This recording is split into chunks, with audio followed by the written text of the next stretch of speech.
तथा उपस्थित मेरे धर्म प्रेमी बंधुओं, माताओं तथा बहनों, आप सभी का प्रातः काल की इस पावन प्रवचन सभा में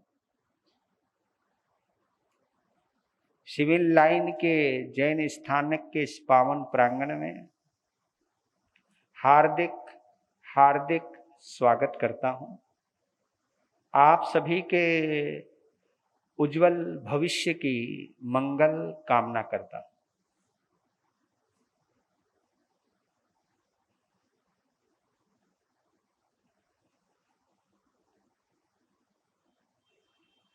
कल दो शब्दों पर चर्चा प्रारंभ की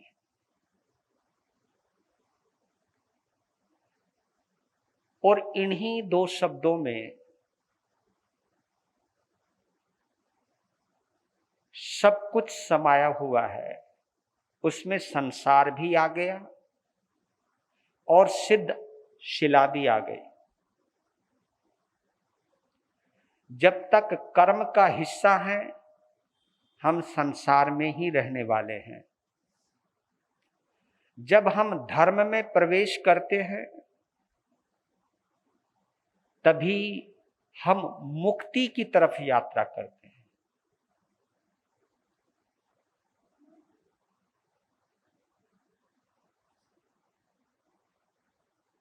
कर्म में करना पड़ता है, धर्म में होना पड़ता है। कर्म कहीं ना कहीं आपकी क्रिया का हिस्सा है, चाहे वो क्रिया आपकी मानसिक है, चाहे वो क्रिया आपकी वाचनिक है और चाहे वो क्रिया आपकी कायिक है। मन, वचन, काया, ये तीन योग है। अगर ये क्रिया से जुड़े हैं तो कर्म से जुड़े हो।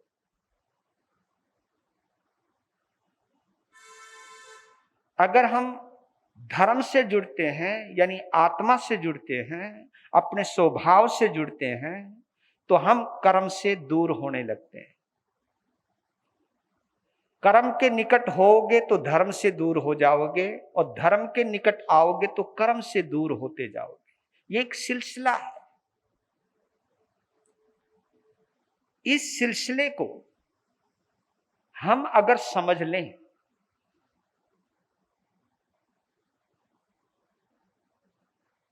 तो इस संसार का जितना भी रहस्य है और इस आत्मा की जितनी भी गहराई है वो समझ में आ जाएगी।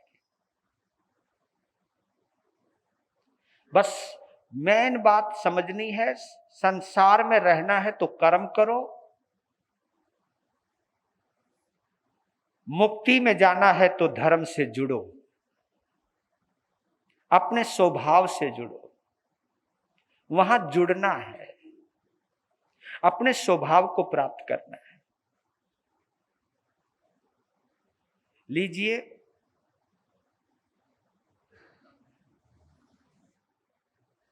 जो हम समाई करते हैं, जो भी हम धर्म करते हैं, जो भी हम ध्यान करते हैं, और देखिए ध्यान के भी दो दो विभाग कर दिए। संसार में रहना है तो दो ध्यान करो, आर्त ध्यान और रौद्र ध्यान। मुक्ति में जाना है तो फिर दो ध्यान करो, धर्म ध्यान और शुक्ल ध्यान। बस दो ध्यान कर्म का हिस्सा है, दो ध्यान धर्म और आत्मा का हिस्सा है। इन दोनों ध्यानों में ही संसार और सिद्ध अवस्था का वर्णन है।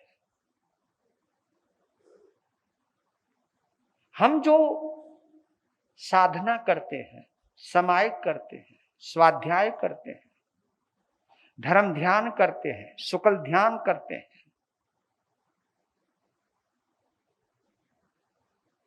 इसका रहस्य क्या है उसको एक गीत के माध्यम से प्रकट कर रहा हूं। खुद को देखो जब तक दूसरे को देखते रहोगे कर्म का हिस्सा रहोगे, और खुद को देखोगे तो धर्म का हिस्सा बन जाओ। संसार में रहना है, दूसरों को देखिए। मुक्ति में जाना है तो खुद को देखिए। कोई मुश्किल बात नहीं है, साफ सुथरी पगडंडी है। संसार में रहना है, दूसरे को देखते जाओ। मुक्ति में जाना है तो स्वयं को देखना शुरू कीजिए। ये सार जिसने भी जाना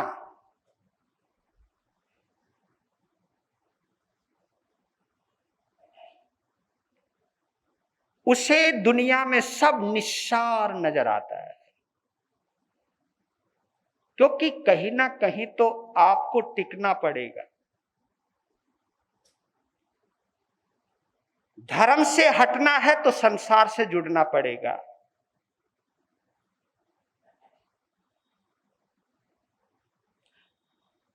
क्या बोला मैंने? धर्म से हटना है तो संसार से जुड़ना पड़ेगा, और धर्म से जुड़ना है तो संसार से हटना पड़ेगा। और देखिए, हटने का मतलब ये नहीं है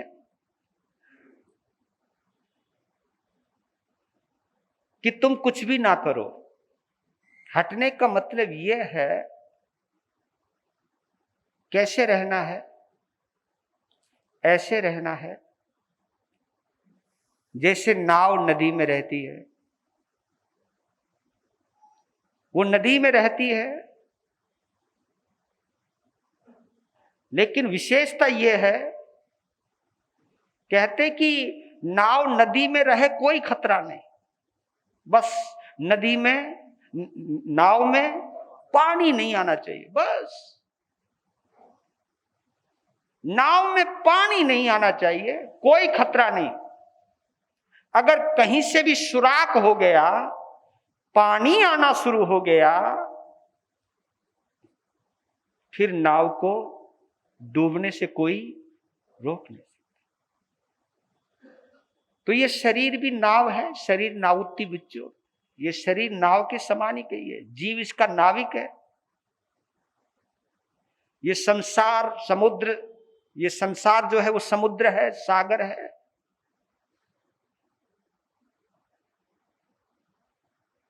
बस भगवान ने धर्म के माध्यम से एक अद्भुत प्रेरणा दी है कि धर्म से जुड़ोगे तुम्हारी नाव सुरक्षित रहेगी। कर्म से जुड़ोगे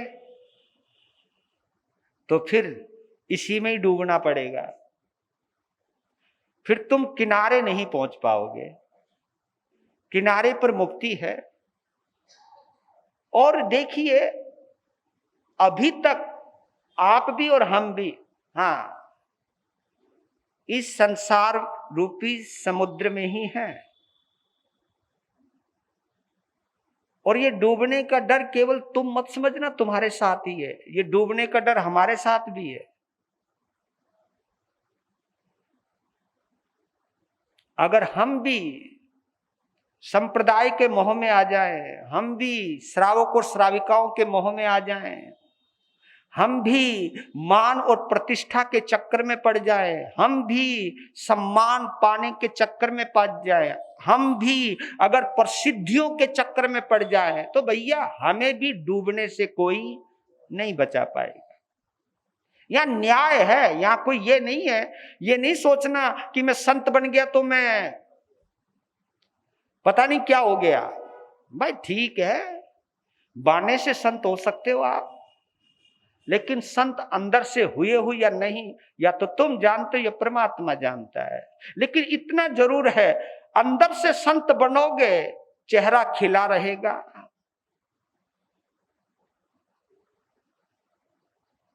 बाहर से संत बनोगे चेहरा मुरझाया हुआ रहेगा, टेंशन रहेगी, यार लोग कम आए, बस कौन नहीं आई यार, जो बुलाए थे वो ही नहीं आए, ये टेंशन हमारी।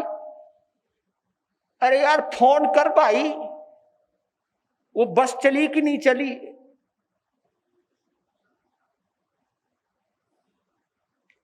इतनी समायिक होनी चाहिए, ये हमें नहीं ज्यादा सोचना।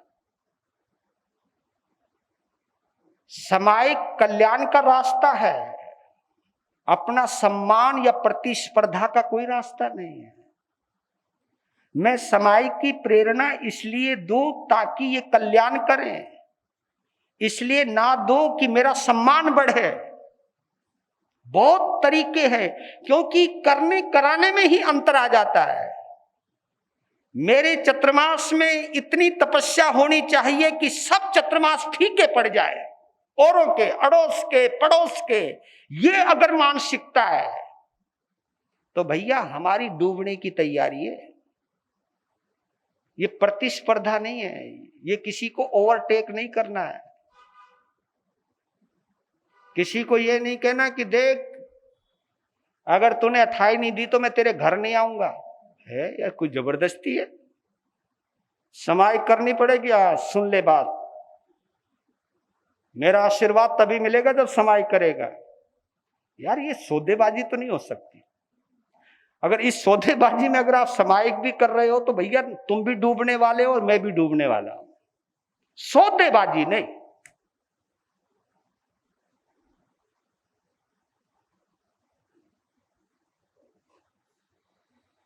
ये बोध हो, बोध के साथ। तो हम कल कह रहे थे कि धर्म, इस वक्त हम सशरीर 3 धर्म के अधिकारी हैं। पहला धर्म, पहले धर्म को समझ लें। धर्म यानी स्वभाव। अग्नि का स्वभाव कैसा है? गरम, जलना। एक और स्वभाव है उसका, कौन सा?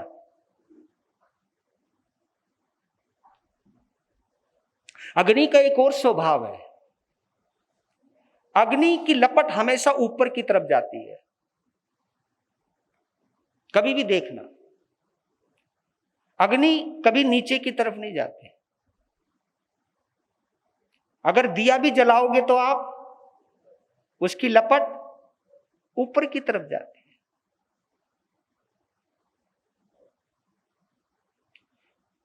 ऊर्ध्व गति है अग्नि की। पानी का स्वभाव शीतल है, लेकिन एक और स्वभाव है उसका, पानी हमेशा नीचे की तरफ जाता है। ये जो वृक्ष ऊपर की तरफ जाते हैं ना, ये अग्नि की वजह से जाते हैं, और जो नीचे की जड़ें जाती हैं वो पानी की वजह से जाती हैं। हमारा जो शरीर है ये अग्नि और जल का संतुलन है। हमारा जो कद बढ़ता है वो अग्नि की वजह से बढ़ता है, और जो रुकता है वो पानी की वजह से रुकता है। आपका सूखा हुआ कपड़ा हल्का रहेगा, लेकिन अगर कपड़ा ही भीग जाए तो उस कपड़े का वजन बढ़ जाता है। जिनको नजला हो जाता है, जिनको नजले का मतलब जिनके अंदर रेशा गिर रहा होता है, तो आप देखना उनकी आवाज भारी हो जाती है। जो हमारे वोकल ग्लैंड्स होते हैं, वहां वो जब बार बार रेशा गिरता रहेगा तो वहां कहीं ना कहीं भारीपन आ जाता है, तो आवाज फटने लगती है। तो पानी, और आप आश्चर्य मानोगे, पानी जो है वो मोहनीय कर्म का प्रतीक है। अग्नि जो है वो कहीं ना कहीं धर्म का प्रतीक माना जाता है, क्योंकि जो सिद्धों की जो गति बतलाई जाती है ना, तो ऊपर की तरफ जाती है। वो कहीं आड़ी तिरछी गति में नहीं जाती, आत्मा सीधी जाती है। तो पानी का स्वभाव मोटे तौर पर शीतल है। अग्नि का स्वभाव उष्णता के साथ साथ ऊर्ध्वगमन भी है। पत्थर का स्वभाव कठोर है। अगर हमने कहा ना पत्थर की बात आती, एक चीज क्लियर हो जाती है, पत्थर यानी कठोर, राइट। पत्थर कठोरता का प्रतीक है और फूल पुष्प कोमलता का प्रतीक, कोमलता।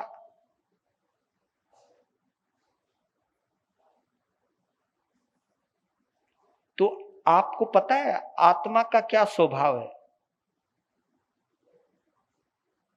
आत्मा का स्वभाव,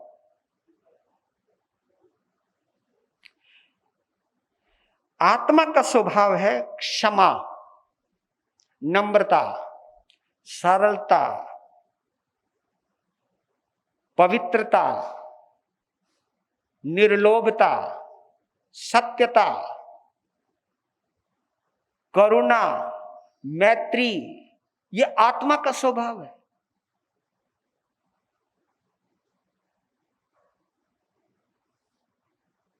इस स्वभाव में हम जैसे ही आते हैं तो जीवन बदल जाता है। तो इसको समझने के लिए समझा रहा था कि पहले हम शरीर का धर्म समझ लेते हैं, क्योंकि शरीर का धर्म समझ लेंगे तो मन का धर्म समझेंगे, मन का धर्म समझ गया तो आत्मा का धर्म अपने आप समझ में आ जाएगा। धर्म यानी स्वभाव, आप कुछ और चीज में मत जाना। धर्म यानी स्वभाव, स्वभाव यानी नेचर। शरीर का अपना धर्म है यानी अपना स्वभाव है, मन का अपना धर्म है यानी मन का अपना स्वभाव है, आत्मा का अपना धर्म है यानी आत्मा का अपना स्वभाव है। और ये तीन धर्मों के साथ हम चल रहे हैं। हम और तुम सजीव अवस्था में, जीवित अवस्था में तीन धर्म के प्रतीक है। हम तीन धर्म के अधिकारी हैं। हम कहां अटक गए, यह विचारणीय प्रश्न है। जो योग्यता प्रभु महावीर में है वही योग्यता हम भी लेकर पैदा हुए हैं। यह हमारे परमात्मा ने बोला है, अप्पा सो परमप्पा, आत्मा ही परमात्मा है, यही बोला है। और ये एक शेर आपने कभी कभी बार बार सुना भी होगा, आत्मा परमात्मा में कर्म का ही भेद है। आत्मा परमात्मा में कर्म का ही भेद है। काट दे जो कर्म को, फिर भेद है ना खेद है। वो कर्म अगर हट गया फिर आत्मा और परमात्मा में कोई भेद नहीं। अगर कोई भेद है अरिहंत और संत के बीच में, कोई भेद है संत और श्रावक के बीच में, कोई भेद है श्रावक और एक आम इंसान के भेद में, फर्क है अगर कोई, तो कहीं ना कहीं आपके चिंतन का हो सकता है, आपकी सोच का हो सकता है। तो पहले शरीर का भेद समझ लीजिए। शरीर का धर्म है, कल मैंने बोला भी था, आपको याद है?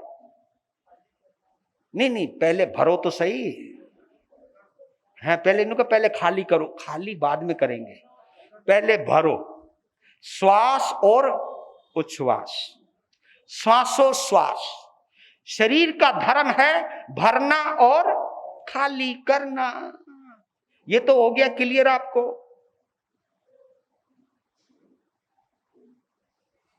शरीर की अपनी एक मर्यादा है, शरीर की एक अपनी सीमा है, शरीर का अपना एक दायरा है।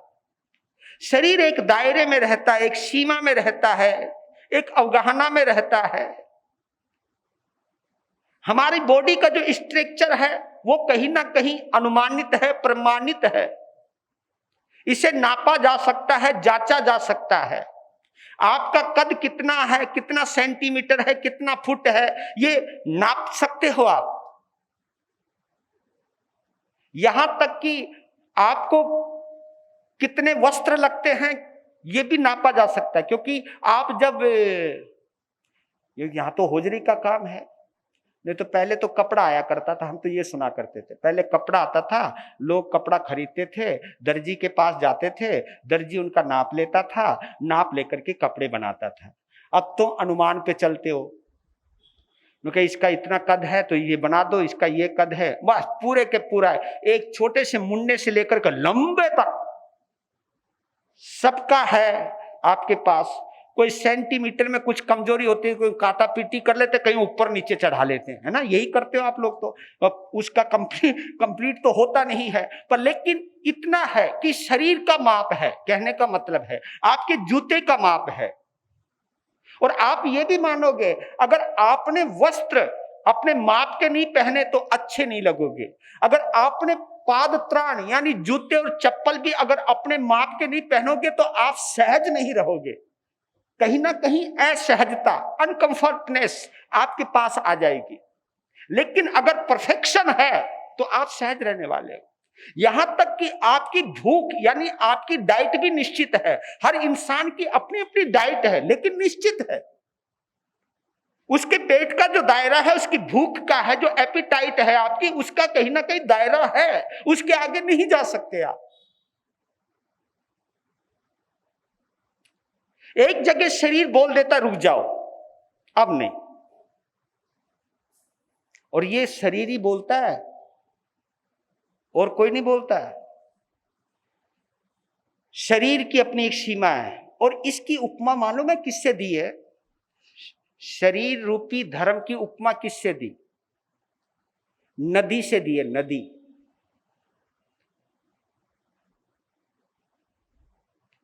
नदी किसको कहते हैं हम?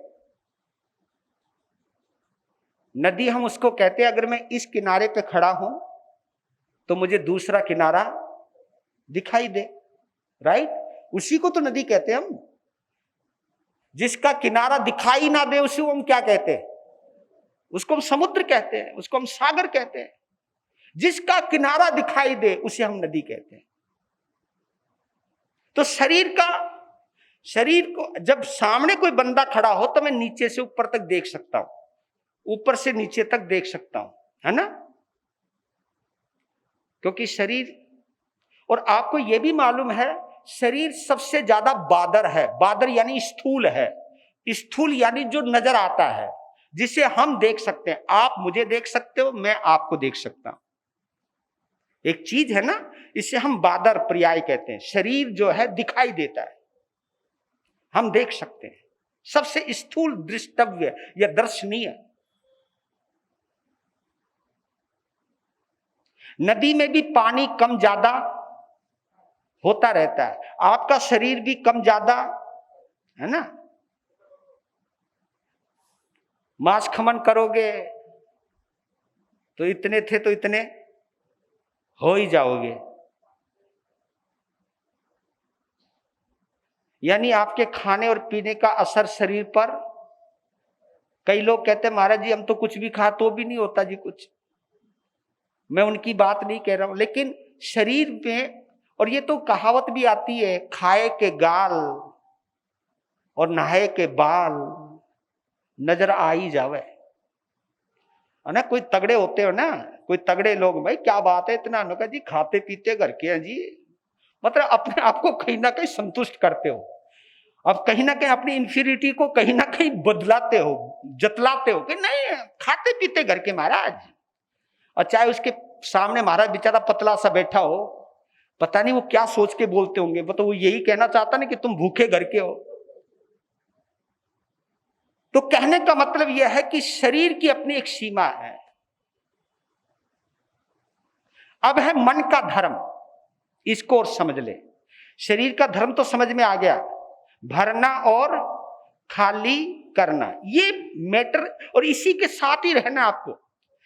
मन, शरीर का धर्म है भरना और खाली करना, भरना और खाली करना, ये इसका धर्म है। मन का धर्म क्या है?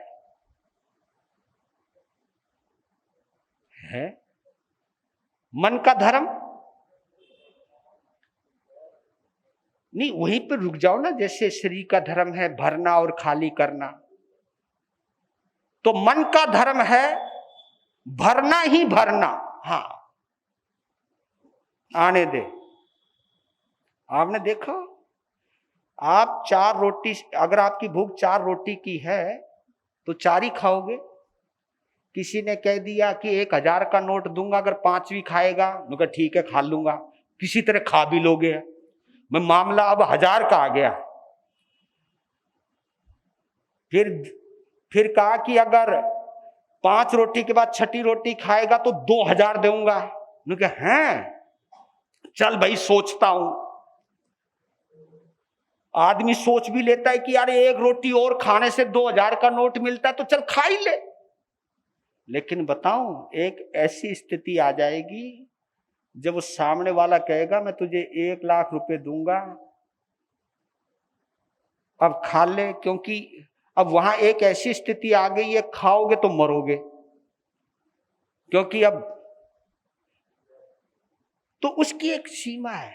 लेकिन आपने कभी सोचा, आप 4 रोटी के बजाय 5 खा सकते हो, 6 खा सकते हो, शर्त लगा ली तो हो सकता 7-8 खा लो। पर लेकिन कोई ये कहे 4 रोटी खाने वाले को कि तू 100 रोटी खा जा, खाएगा क्या? तुम्हारे में है कोई खाने वाला? नहीं खाओगे। लेकिन आप दूसरी तरफ जाओ, आपने दुकान में कमाई की और 500 के कई नोट आ गए और ये लग गया कि आज पर्याप्त हो गया, अब इससे ज्यादा और नहीं है। कोई आता हुआ नोट मन में ऐसे भाव आते कि बस इनफ, बोलो ना, पैसा चाहे कितना ही आ जाओ, कभी मन भरता है? इसलिए तो कहावत आती है, दिल है कि, बोलो बोलो, दिल है कि मानता नहीं। एक शब्द और है, ये दिल मांगे मोर। ओए होए, ये दिल मांगे मोर। दिल कभी भरता नहीं, दिल है कि मानता नहीं, ये दिल मांगे मोर। आपको कोई प्यार दे रहा है, सम्मान दे रहा है, कभी मन में आता है कि भाई बस कर यार, इससे ज्यादा नहीं। कभी कभी कोई समाज में आपको पद देता है, सम्मान देता है, कभी भाव आते कि बस करो यार, बहुत हो गया। कई ऐसे ऐसे हैं कि 3-3, 4-4 पद ले लेके बैठे हुए हैं। कहा आने दे, आने दे। और तभी हमारे महाजनों के लिए, व्यापारियों के लिए पहले एक शब्द आया करता था, तो बंद हो गया। पहले शब्द लिखा जाता था लाला, है ना, लाला। और वो तुम्हें पता भी होगा लाला का मतलब। लाला यानी लाला, आने दे, आने दे। मन का धर्म है भरना ही भरना, आने दे। इसीलिए शायद भगवान महावीर ने कहा, इच्छा हूं आगा समा अनंतिया। इच्छाएं आकाश के समान अनंत, अनंत, कोई सीमा नहीं है वहां, कहीं स्टॉप नहीं है। और आपको आश्चर्य होगा कि भगवान महावीर स्वामी ने अपने श्रावक और श्राविकाओं के लिए परिमाण करने की इजाजत दी है, परिमाण करने का उपदेश दिया है। इच्छा परिमाण का व्रत है आपका। कहीं ना कहीं कहा कि स्टॉप कीजिए, अब कहीं ना कहीं मर्यादा कीजिए। और कितनी अचरज की बात है, आप लोगों को हमारा परिग्रह तो नजर आ जाता है, लेकिन कभी तुमको अपना परिग्रह नजर आया? ये संत भी ये सोच लेना कि बस मैंने इतने ही श्रावक बनाने, इसके आगे श्रावक नहीं बनाऊंगा, इतने ही भगत बनाऊंगा, ज्यादा नहीं। भगत भी भाई कितने ही बन जाओ। और इतने इतने महापुरुष है साधु कि किसी और का भी भगत तोड़ के अपना भगत बनाना हो, गुरु धारना। एक ने कहा गुरुजी, मारे गुरुजी गुजर गए। उन्होंने कहा कोई बात नहीं, मुझे बना ले, मैं हूं।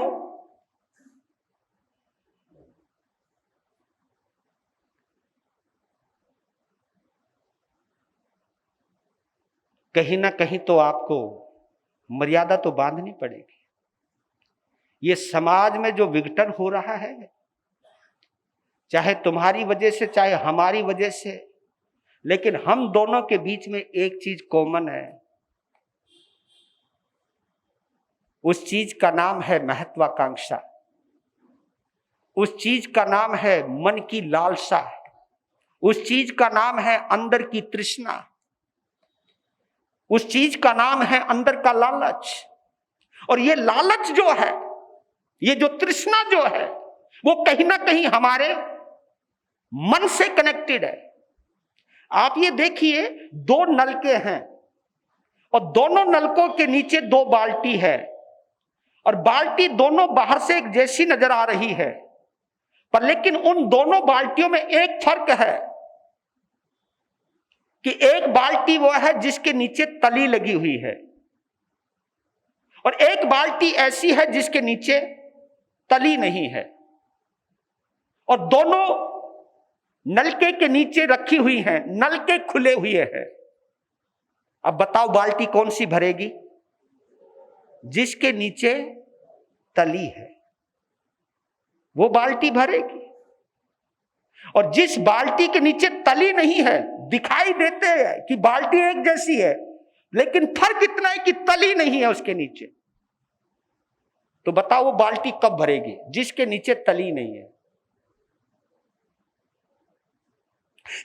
हम सब बाल्टी की तरह नजर आते हैं। ये शरीर हमारी बाल्टी की, उस बाल्टी की तरह जिसकी तली है, लेकिन इसी शरीर के अंदर एक ऐसी बाल्टी भी है जिसके अंदर, जिसके नीचे तली नहीं लगी है। तो हम भी बाल्टी की तरह है, लेकिन शरीर जो है वो बाल्टी है जिसकी तली है। आपकी पहनने की भी एक सीमा है, आपकी भूख की भी एक सीमा है, लेकिन अंदर एक ऐसा इंसान बैठा है जिसकी कोई सीमा नहीं है, जिसकी कोई तली नहीं है। और आप याद रख लेना, समाज में जितना भी बंटवारा हुआ है, समाज में जितने भी टुकड़े हुए हैं, परिवार में जितने भी विघटन हुए हैं, उस विघटन का आधार हमारा शरीर नहीं है। उस विघटन का आधार, बोलो बोलो, ये मन है।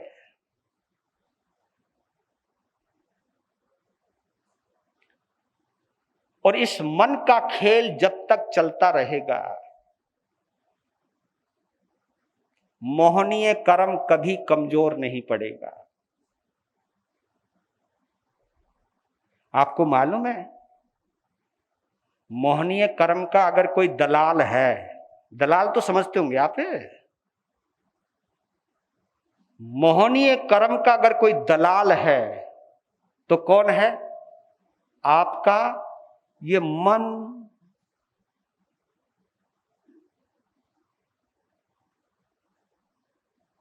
मन ही मोहनीय कर्म को मजबूत करता रहता है, वो देता रहता है सप्लाई, लेता जा लेता जा, और मोहनीय कर्म कहता लाता जा लाता जा लाता जा।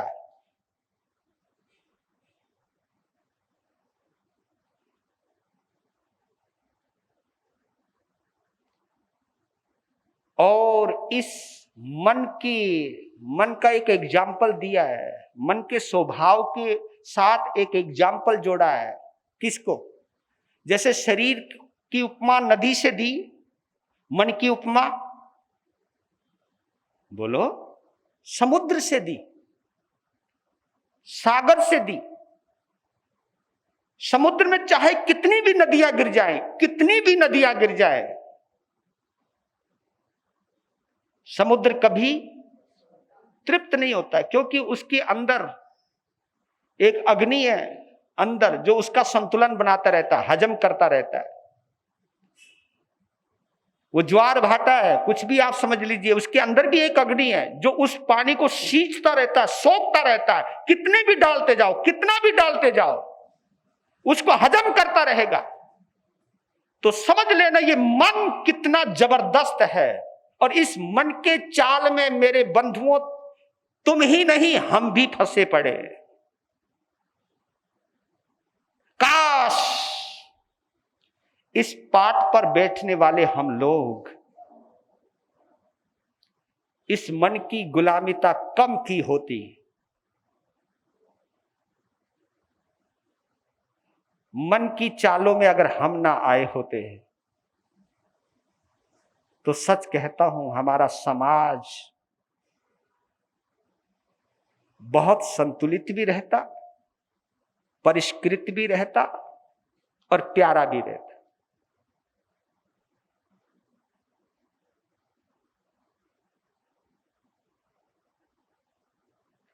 अब देखिए, आत्मा का धर्म, आत्मा का स्वभाव, इसको और समझ ले। अब शरीर का धर्म है भरना और खाली करना, ये दिमाग में रख लेना है ना। दिमाग में रखोगे तो ज्यादा अच्छा है, किताब में रखोगे तो भूल जाओगे। आदमी है ना, हम किताब में रख लेते हैं, लेकिन मैं चीजें बार बार क्यों दोहराता हूं कि किसी तरह अंदर फिक्स हो जाए आपके।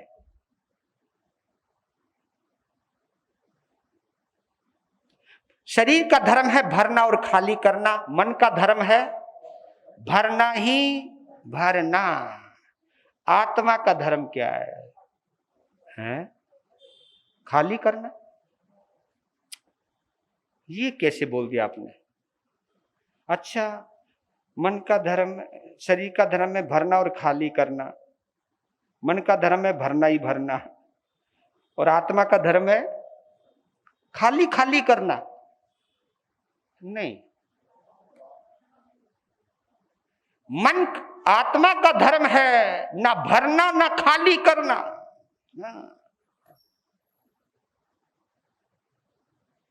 क्योंकि आत्मा में कुछ भरना नहीं है, क्योंकि भरोगे तो खाली भी करना पड़ेगा। और आपको यह भी मालूम है कि जितने भी आठों कर्म हैं वो आत्मा पर चिपकते हैं, आत्मा में रहते नहीं है। क्योंकि जो चीज अंदर जाएगी उसी को ही तो मैं बाहर निकालूंगा ना। कर्म कभी भी आत्मा के अंदर नहीं जाते। आप इसको इसी तरह समझ सकते हो कि शेर पिंजरे में बंद है, शेर पिंजरे में बंद है, पिंजरा उसके चारों तरफ है, पिंजरा उसके अंदर नहीं है। शेर पिंजरे के अंदर जरूर है, लेकिन पिंजरा शेर के अंदर नहीं है। अगर पिंजरा शेर के अंदर रहता तो ही तो हम उसे हटाते। आपका जो दर्पण है, आपका जो आईना है, उस आईने में अगर धूल लग गई है, मिट्टी चढ़ गई है, नजर कुछ नहीं आ रहा, तो आप ये मत समझना कि धूल शीशे के अंदर घुस गई है। नहीं नहीं नहीं नहीं, धूल शीशे पर चिपक गई है बस। और उस धूल के अंदर भी शीशा वही का वही है, शीशे में कोई अंतर नहीं है, आईना वही का वही है।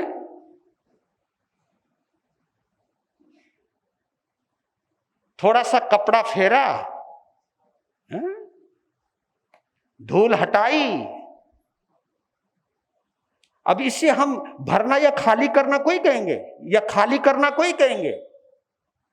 क्योंकि खाली तो जब करेंगे ना जब धूल शीशे के अंदर हो। धूल शीशे के अंदर नहीं है, शीशे के ऊपर है, बस ये समझना है। धूल शीशे के अंदर नहीं है, धूल शीशे के ऊपर है। कर्म हमारे आत्मा के अंदर नहीं है, कर्म हमारी आत्मा के ऊपर है। सूर्य बादलों के पीछे छुपा हुआ है, बादल सूर्य में घुसे हुए नहीं है। जैसे ही बादल फट गए, हट गए सूर्य, बादल के अंदर भी सूर्य उसी तरह से चमक रहा है जिस तरह से बादल के हटने के बाद भी चमक रहा है। उसमें उसकी चमक में कोई अंतर नहीं है। उसकी निर्मलता में कोई अंतर नहीं। यह आत्मा का स्वभाव है।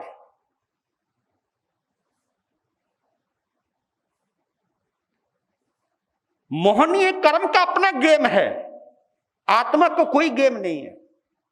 और ये तो आपने भी एग्जाम्पल सुने होंगे, वो तुम भी लो सुखी तुम भी, उसका स्वभाव ऊपर आने का है, लेकिन उसी तुम्बी के ऊपर मिट्टी का लेप लगाया, मोटी मिट्टी का लेप लगाया, उसके बाद आपने रस्सी से बांध दी, फिर उसके ऊपर एक और लेप लगाया, फिर मिट्टी बांध दी, फिर रस्सी बांध दी, फिर लेप लगाया, 8 लेप लगाए और उसको आपने पानी में गिरा दिया तो गिरते ही वो तुम्बी डूब जाएगी।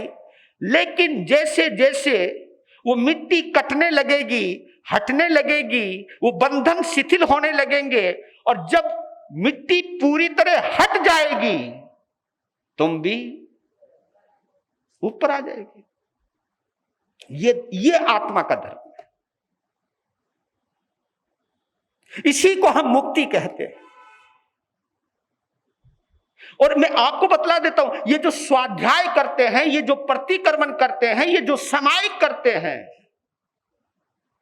ये केवल ऐसा ही है जैसे जिस आईने के ऊपर धूल लगी हुई है, उस धूल को हम साफ कर रहे हैं, बस यही एक कारण है।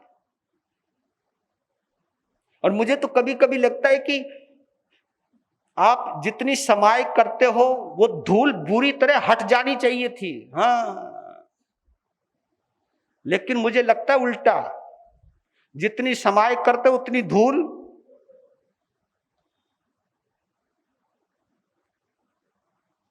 वही कहावत आती है ना, गालिब यही भूल करता रहा, गालिब यही भूल करता रहा, धूल चेहरे पे थी आईना, धूल चेहरे पे थी आईना साफ करता रहा। सफाई स्वयं की करनी है।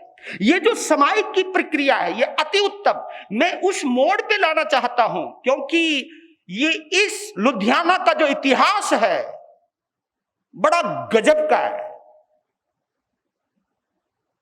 इसकी मिट्टी में जो मुझे पूर्वजों की सुगंध आती है,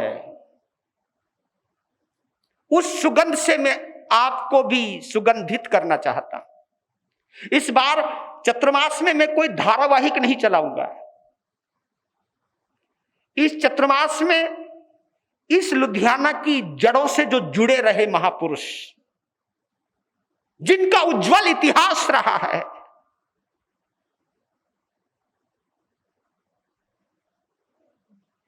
उस उज्जवल इतिहास से मैं आपको परिचित करवाता चलूंगा। इसलिए मैं यहां तक पहुंचा हूं। इसलिए ये जो एक मैटर लिया या टॉपिक लिया या सब्जेक्ट लिया, ये जो विषय लिया, उसके पीछे मेरी एक विशेष मंशा है कि आप जिस विरासत का नेतृत्व करते हो, उस विरासत में और आप में कुछ अंतर है या नहीं, या उनके बीच में कोई समानता है या नहीं। क्या हमने अपने आदर्शों की सिर्फ जयकार करने से ही इतिश्री समझ ली?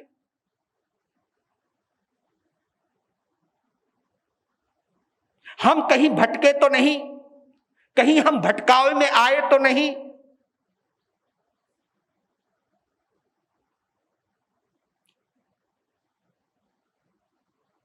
ये आत्मा का जो धर्म है, इसको समझना बहुत जरूरी है, इसकी गहराई में जाना बहुत जरूरी है, क्योंकि आत्मा का धर्म है ना भरना ना खाली करना।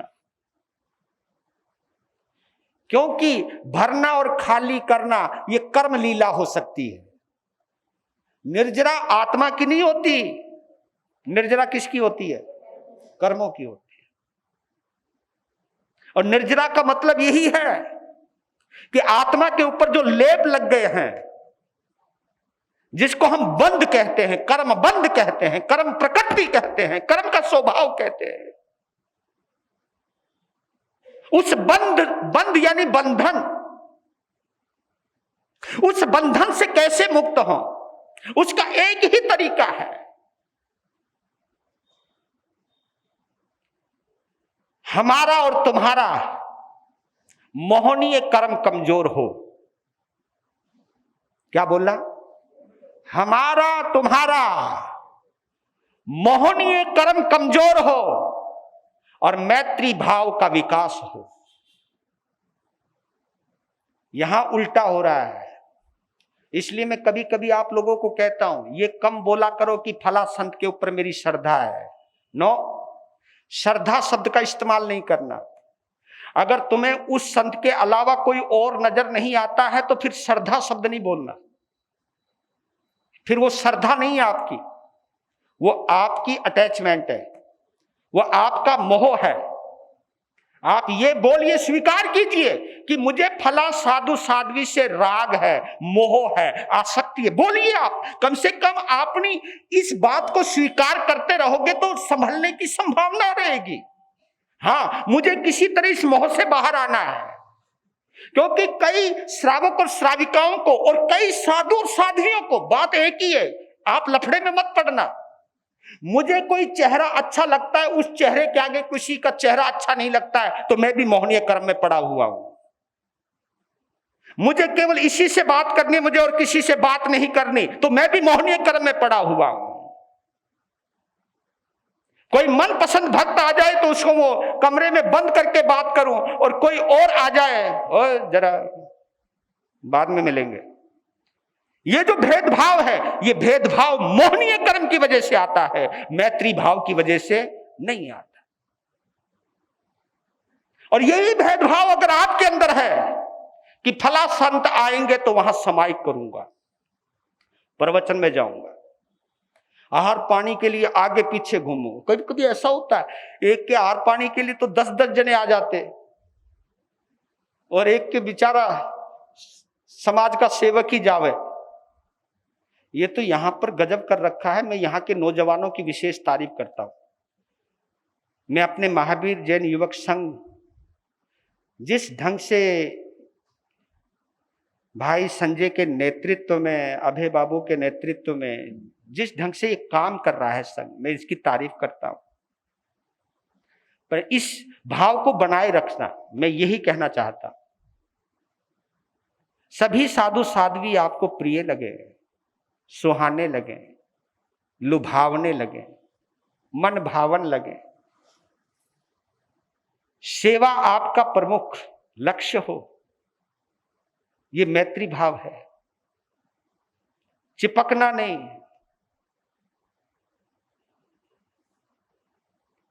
एक कहावत आई, वो आईना होता ना, शीशा, तो एक मक्खी बार बार मंडरा रही थी शीशे के ऊपर। मालकिन ने कहा, देखो जी ये मक्खी मंडरा रही है बार बार आईने के ऊपर। तो उसने बोला, क्या? मुझे लगता है कोई मादा है। नहीं समझे? चलो नहीं समझे, तुम्हारी मर्जी। मेल और फीमेल, हाँ ना, वो फीमेल लगती है, फीमेल मक्खी है। तो कहने का मतलब है चिपकना नहीं। ये हमको भी सबक लेना है, क्योंकि ये संतुलन केवल आपकी वजह से नहीं, हमारी वजह से भी बनेगा, और इसका संतुलन केवल आपकी वजह से नहीं, हमारी वजह से भी बिगड़ता है। समय आपका हो गया। कल हम चर्चा करते हैं, इस धर्म के स्वरूप को, आत्मा के स्वरूप को लेकर के चलेंगे, जो हमारे यहाँ 6 आवश्यक है। समायिक है,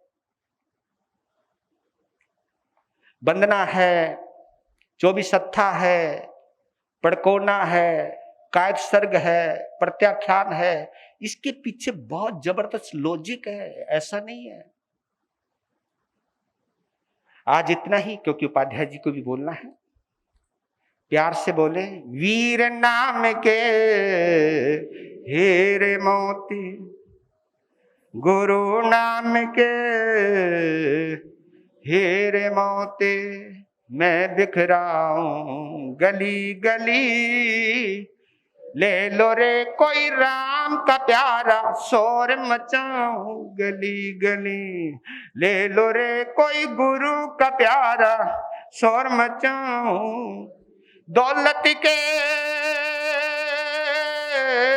दीवानों सुन लो, एक दिन ऐसा आएगा, धन दौलत और महल खजाना यहीं पड़ा रह जाए। ओ धन दौलत और महल खजाना यहीं पड़ा रह जाएगा। सुंदर काया मिट्टी बनेगे, सुंदर काया मिट्टी बनेगे, चर्चा होगी गली गली, ले लो रे कोई राम का प्यारा शोर मचाऊं गली गली, ले लो रे कोई गुरु का प्यारा शोर मचाऊं। जिसने ये सब मोती लूटे वो तो माला माल हुए, दौलत के जो बने पुजारी आखिर वो कंगाल हुए। हो दौलत के जो बने पुजारी आखिर वो कंगाल हुए। सोना चांदी वालों सुन लो, लोहे कपड़े वालों सुन लो, अरे लुधियाना वालों सुन लो, बात सुनाऊं खरी खरी, ले लो रे कोई राम का प्यारा शोर मचाऊं गली गली, हो शोर मचाऊं गली गली, शोर मचाऊं गली गली, शोर मचाऊं गली गली।